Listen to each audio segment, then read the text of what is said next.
Good day to all employers. I'm Maria Cristel Julin Sison from Philippines, 30 years old, married, blessed with 3 boys.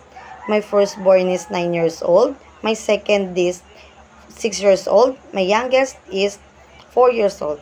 My work experience here in Philippines as helper to Mr. and Mrs. Policarpio for 3 years. There are 3 members of their family, 2 adults and their 1 child. My daily routine is to clean their house, cooking, marketing, and taking good care of their child.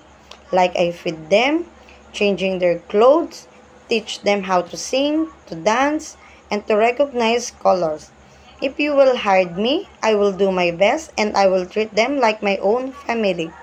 I will promise to finish my contract and to work with you as long as you need me. I hope you will choose me as your helper.